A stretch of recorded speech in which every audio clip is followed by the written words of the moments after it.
Okay, we've had some questions about artificial intelligence. Some of the weird stories are that, for example, the Draco reptilians, which are theoretically another species, have got nanites, which are little bits of artificial intelligent robot things in them that prevent them from ascending to higher dimensions. As if the Draco reptilian scientists wanted to do something to stop higher consciousness from coming into the minds of Draco reptilians. This kind of is a falsehood. It's kind of a truth in that when you are really deep in materialism, believing that the physicality is the source of intelligence, the source of consciousness, you can really get tripped up by, let's call it scientific discoveries about, mind control. But the point of it that clears the decks of all of this stuff that's very confusing is that everything in truth is happening in consciousness. So even if some kind of scientist came up with some kind of a mind control device, it's never going to be able to stop people from ascending to higher consciousness. It's never going to be able to continually control others. In the short run, can it? We've already seen it on our planet.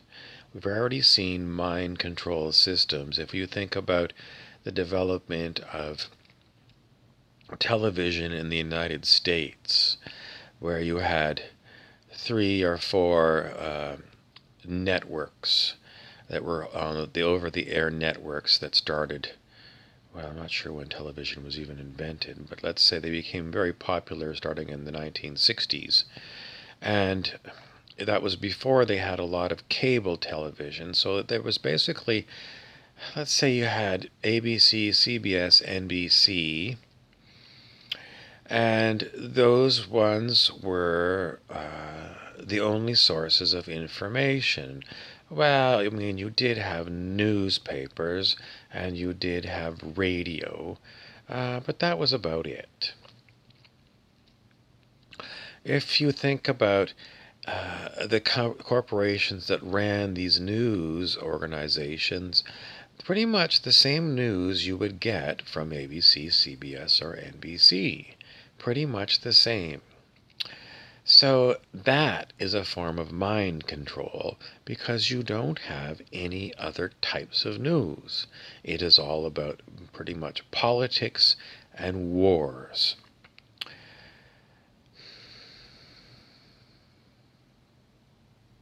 So people not being able to tell truth from falsehood are just going to assume that the news they get from these sources is the correct news.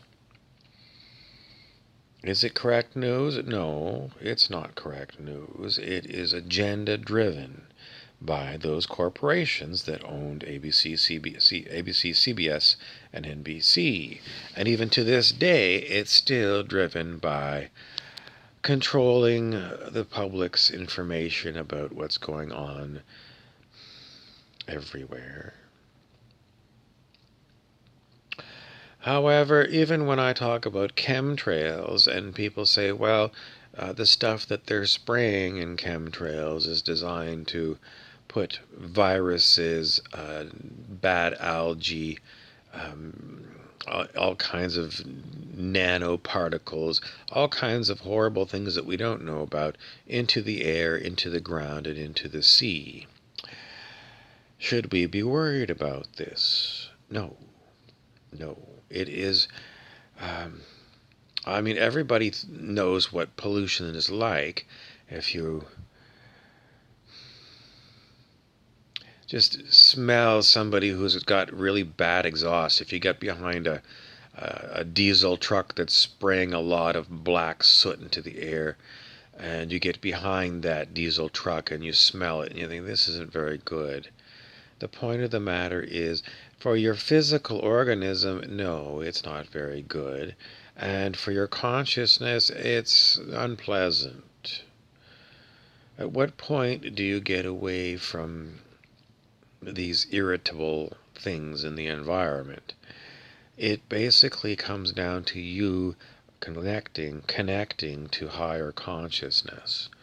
And if you got the examples of the great ones, that the avatars, let's call them Krishna, Shiva, Jesus Christ, Buddha, Babaji.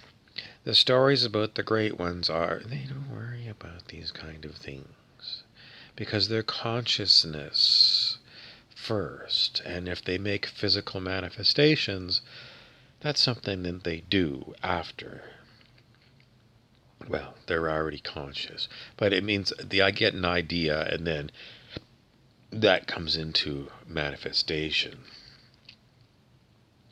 But for most humans who are brainwashed, unbelievably brainwashed planet Earth, a lot of things that we do, because we are not able to fully escape from our brainwashed minds.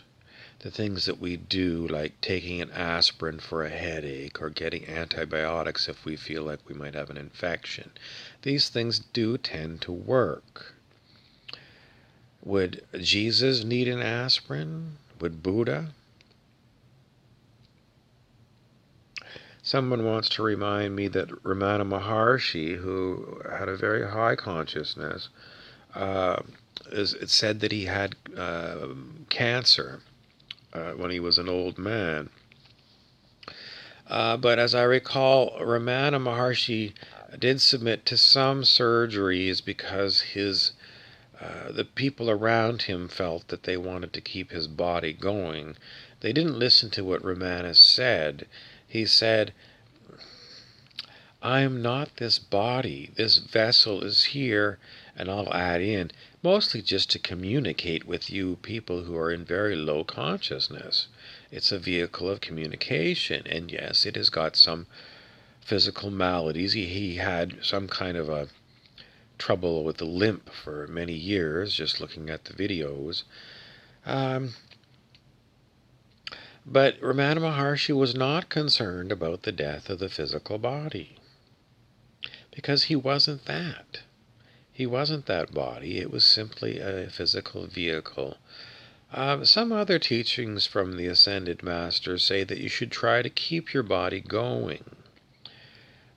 Perfection of the body, life everlasting. It's kind of... I'm not going to be able to put it in too many words because I don't know these so-called Ascended Masters. But the point of it is, you're an unending consciousness. You're an unending spirit, and most people on this planet are having a physical experience, and then they're going to drop the body. If you went to a cave in Tibet and you meditated for 50 years, could you get past this problem? It seems that even a lot of these ones that meditated for many years left some kind of a physical remains. But some might have just disappeared. Does it matter for us? Well, if you're kind of worried about what's supposed to happen when you see chemtrails and you see unending war and you see, the vast amount of money spent on militaries and corrupt politicians, and you wonder, is it ever going to end? The answer is, it will end. It may not even end in your lifetime on planet Earth, but if you raise your consciousness while you're here on planet Earth, get to work on your spiritual development, meditate, meditate, meditate, be kind to others. When you leave Earth, you will go to another place where it will be easier and easier for you to reach higher consciousness. Earth is a great clearinghouse. You come here and can be exposed to the worst filth and the highest wisdom. And they say that's why this is a planet of free will, because you can freely use your will to study higher wisdom or to get drunk every night and die of liver cirrhosis. It's all up to you. Someone else says, well, doesn't it matter about your environment? No, it doesn't. If you can look at the great ones, many of them in India came from very, very humble beginnings. That is all.